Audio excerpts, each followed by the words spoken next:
Alright, I want to take a minute and I want to talk about this image right here.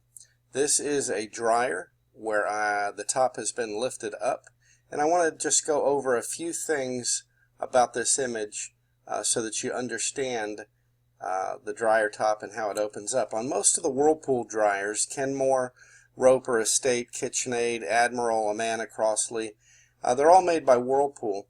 And if you'll notice this is your lint screen here. So the lint screen itself has two screws. You have one screw here and one screw here. So on the top of the dryer, when you are opening the top of the dryer, you're going to see up here on this lid switch, or this lid area, that there is the two screws. So you remove those two screws, and what you do is you gently pull forward on the lid, and what that does is that releases these two plastic clips right here. Now, if you aren't able to get that done, you can take a putty knife and you can insert it between the lid and the door of the dryer and feel around in there, and you'll press gently on the tab, and that will disengage these two tabs and the dryer lid will lift up. Now, before you do this, you want to make sure that the dryer is unplugged.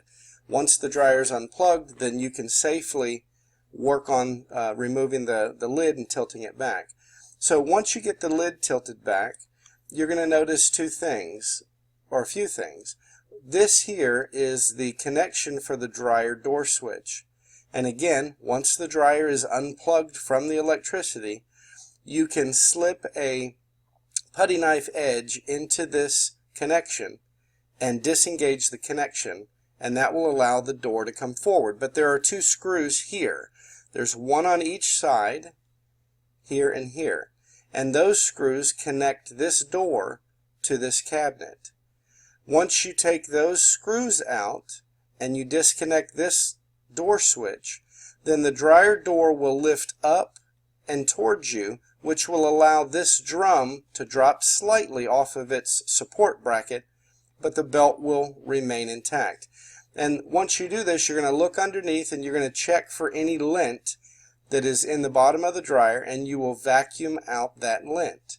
This also is a prime opportunity for you to inspect the belt across here. And you need to pay, if you're going to remove the belt, you need to look at the belt underneath and pay close attention to how it goes around the pulley and the belt tensioner. And the belt tensioner itself applies tension to the belt so that it's not loose and allows it to maintain its position on the motor stem assembly.